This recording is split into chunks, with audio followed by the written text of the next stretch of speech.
Hi friends, എല്ലാവർക്കും സുഖമാണ്. അപ്പോൾ വിഷുവായിട്ട് എന്താ പരിപാടി? നമ്മളിതാ പടക്കം പൊട്ടിക്കാനുള്ള തയ്യാറെടുപ്പിലാണ് കേട്ടോ. അപ്പോൾ രാത്രി അമർച്ച് കട്ട വെയിറ്റിങ്ങിലായിരുന്നു പൃഥ്വി. അപ്പോൾ പൃഥ്വീൻ്റെ പരിപാടി തുടങ്ങിയിട്ടുണ്ട്. അവൻ അത്യാവശ്യം പൊട്ടിക്കാൻ പറ്റുന്ന, കത്തിക്കാനൊക്കെ പറ്റുന്ന പടക്കങ്ങൾ അവന് വാങ്ങിയിട്ടുണ്ടായിരുന്നു. അപ്പം അവൻ എല്ലാവരോടും ഹാപ്പി വിഷു പറയുന്നുണ്ട്. കൂട്ടത്തിൽ അമ്മയും കൂടി പറയുന്നുണ്ട് കേട്ടോ.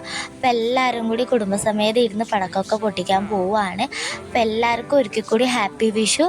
അപ്പോൾ പൃഥ്വിക്ക് ഇന്നത്തെ വിഷുവിൽ ഒരു പ്രത്യേക ഒരു അടിപൊളി ഒരു സമ്മാനവും കൂടി ഉണ്ട് കേട്ടോ, ഒരു സർപ്രൈസും കൂടി ഉണ്ട്. അവനൊട്ടും പ്രതീക്ഷിച്ചിട്ടുണ്ടാവില്ല. ഇന്ന് കിട്ടുന്നു, അവന് കിട്ടുന്ന എന്തായാലും അറിയാം, പക്ഷേ ഇന്ന് അത് കിട്ടുന്ന അവനൊട്ടും പ്രതീക്ഷിച്ചിട്ടുണ്ടാവില്ല. അവൻ്റെ അച്ചാച്ചനും മാമനും കൂടി അവനൊരു വലിയൊരു ഗിഫ്റ്റ്, അവൻ്റെ ഒരു വലിയൊരു ആഗ്രഹം തന്നെ സാധിച്ചു കൊടുക്കുന്നുണ്ട് ഇന്ന്. അപ്പോൾ അതും കൂടി ഇതിൻ്റെ കൂട്ടത്തിൽ ഞാൻ ഇടുന്നുണ്ട്. അപ്പോൾ എല്ലാവരും കൂടി ഇതാ വിഷുവായിട്ട് നമ്മൾ പടക്കമൊക്കെ പൊട്ടി ആഘോഷിക്കുകയാണ്. അപ്പോൾ എല്ലാവരുടെ കൂട്ടത്തിൽ ഞാനും കൂടി പൊട്ടിക്കുന്നുണ്ട്. എനിക്ക് നല്ല പേടിയായിരുന്നു, എന്നാലും എല്ലാവരും പൊട്ടിക്കുമ്പോൾ വെറുതെ ഇരിക്കാൻ തോന്നിയില്ല. ഞാനും അത്യാവശ്യം അവൻ്റെ കമ്പത്തിരിയും പൂക്കുത്തിരിയൊക്കെ എടുത്ത് കത്തിക്കുമ്പോൾ അമ്മ അതൊക്കെ എൻ്റെതാണ്, നമുക്ക് പൊട്ടുന്നത് എടുത്ത് പൊട്ടിച്ചൂടെ എന്നൊക്കെ പറയുന്നുണ്ടായിരുന്നു. അതൊന്നും ഞാനും മൈൻഡാക്കിയില്ല. ഞാൻ നിന്നെപ്പോലെ കുഞ്ഞല്ലടാന്ന് പറഞ്ഞ് അവനെ സോപ്പിട്ട് പൊട്ടിക്കുന്നുണ്ടായിരുന്നു. അപ്പോൾ എല്ലാവരും കൂടി വിഷുവൊക്കെ ആഘോഷിച്ച് ഇനി പുലർച്ചയ്ക്ക് നമുക്ക് കണി ഒരുക്കണം. അമ്മയാണ് എല്ലാ പ്രാവശ്യവും കണി ഒരുക്കാറുള്ളത്. അപ്പോൾ നമ്മളെല്ലാവരും കൂടി അമ്മ വിളിച്ച് ഉണർത്തുന്ന സമയത്ത് പ്രത്യേക ഒരു സർപ്രൈസും കൂടി ഉണ്ട്. അപ്പോൾ ഇന്നലെ കൊണ്ടുവച്ചിട്ടുണ്ടായിരുന്നു, അപ്പോൾ എൻ്റെ ഷോപ്പിലുണ്ടായിരുന്നു. അപ്പോൾ രാവിലെ തന്നെ നമ്മളതെടുത്ത് കൊണ്ടുവച്ചിട്ടുണ്ടായിരുന്നു. കണി ഒരുക്കുന്ന സമയത്ത് ഇതാ പ്രത്യേക കണി കാണാൻ വരുന്നുണ്ട്. അപ്പോൾ താഴെ ഞാൻ എടുത്തുകൊണ്ട് വരുന്നുണ്ട് കേട്ടോ. അപ്പോൾ മുണ്ടൊക്കെ കൊടുത്തിട്ടാണ് വരുന്നത്. അപ്പോൾ അവൻ ഒട്ടും ഇന്ന് കിട്ടുമെന്ന് പ്രതീക്ഷിച്ചിട്ടുണ്ടായിരുന്നില്ല. അപ്പോൾ അവന് ഒരു ബൈക്കായിരുന്നു.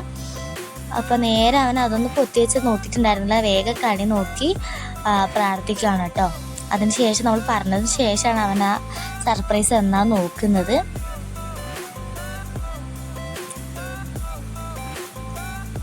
അപ്പോൾ ഇതെന്താണെന്നൊക്കെ ചോദിച്ചപ്പോൾ നമ്മൾ കാണിച്ചു കൊടുക്കുമ്പോഴത്തേക്ക് ഒരുപാട് അവന് സന്തോഷമായി. വേഗം ചാടിക്കയറി അതിൻ്റെ മുകളിൽ ഇരുന്നിട്ടുണ്ടായിരുന്നു.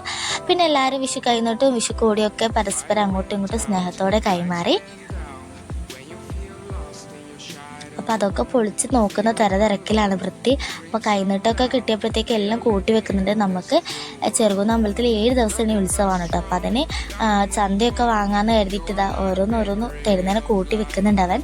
അപ്പോൾ എല്ലാവർക്കും അങ്ങോട്ടും ഇങ്ങോട്ടും അമ്മയും അച്ഛനും ഏട്ടനും അനിയനും ഒക്കെ എല്ലാവരും അങ്ങോട്ടും ഇങ്ങോട്ടും വിഷു കൈനീട്ടവും കോടിയൊക്കെ കൊടുത്തു. എന്നിട്ട് നമുക്ക് അമ്പലത്തിലോട്ടൊക്കെ പോകണം. അതിന് മുന്നേ ഇതാ കോടിയൊക്കെ കിട്ടിയതിന് ശേഷം നമ്മൾ ആദ്യം പടക്കം പൊട്ടിക്കാനായിട്ട് പോവാണ് കേട്ടോ. പടക്കമൊക്കെ ഏകദേശം പൊട്ടിക്കാൻ തുടങ്ങിയിട്ടുണ്ട്. എല്ലാവരും കൂടി വിഷു കൈനീട്ടമൊക്കെ വാങ്ങിയതിന് ശേഷം കണിയൊക്കെ ഒന്നും കൂടി ഞങ്ങൾക്ക് ഫോട്ടോയിൽ വീഡിയോയിൽ കാണിച്ചു തരുന്നുണ്ട്. അതിനുശേഷം ഇതാ നേരെ പടക്കം പൊട്ടിക്കാനായിട്ട് ടോർച്ചൊക്കെ എടുത്തിട്ട് വൃത്തി പോകുന്നുണ്ട് അച്ഛൻ്റെ കയ്യിൽ തന്നെ. അപ്പോൾ പടക്കമൊക്കെ പൊട്ടിച്ച് ഏകദേശം മതിയായപ്പോഴത്തേക്കും ഞാനെല്ലാം ഒന്ന് സൈഡാവാൻ നേരിക്കുമ്പോഴത്തേക്ക് കേട്ടിട്ടുണ്ട് മാലപ്പടക്കം പൊട്ടിക്കാൻ പോകുന്നുണ്ട് കോയ. അതായത് നിങ്ങളുടെ നാട്ടിൽ എന്താ പറയുന്നറിയില്ല, ഇവിടെ പറങ്കി വെടി എന്നൊക്കെ പറയുന്നത് കേട്ടിട്ടുണ്ട്. നമ്മൾ കോയ എന്നാണ് പറയാറുള്ളത്. അപ്പോൾ അതിനുശേഷം വൃത്തിക്ക് മടി വന്നിട്ട് ആദ്യം ഉടുപ്പൂസി കിടന്നിട്ട് തന്നെ ആദ്യം കുത്തി എണിപ്പിച്ച് കൊണ്ടുവന്നിട്ടുണ്ട്. പിന്നെ വണ്ടീൻ്റെ മുകളിലോട്ട് ആയി കേട്ടോ. വണ്ടിയൊക്കെ നോക്കി അതിനുശേഷം രാവിലെയായി നമ്മൾ നേരെ അമ്പലത്തിലോട്ട് പോവാണ്. ചെറുന്ന അമ്പലത്തിലോട്ടാണ് പോകുന്നത്. അപ്പോൾ അമ്പലത്തിലോട്ടൊക്കെ പോയി ഇവിടെ ഇനി 7 ദിവസം ഉത്സവമാണ്. നമുക്കിടെ 7 ദിവസം കഴിഞ്ഞിട്ട് നമ്മൾ വീട്ടിൽ വെച്ച കണിയൊക്കെ എടുക്കുമല്ലോ. അപ്പോൾ ഇനി നമുക്ക് ഉത്സവത്തിനും കൂടി ഇവിടെ വരാനുണ്ട്. ബാക്കി എല്ലാ ദിവസവും രാത്രിക്ക് ഇവിടെ വെടിക്കെട്ടും കാര്യങ്ങളൊക്കെ ഉണ്ട്. ആനയൊക്കെ ഉണ്ട് കേട്ടോ. അപ്പോൾ കുറച്ച് നേരം ആനേനെയൊക്കെ കണ്ടിരുന്നു.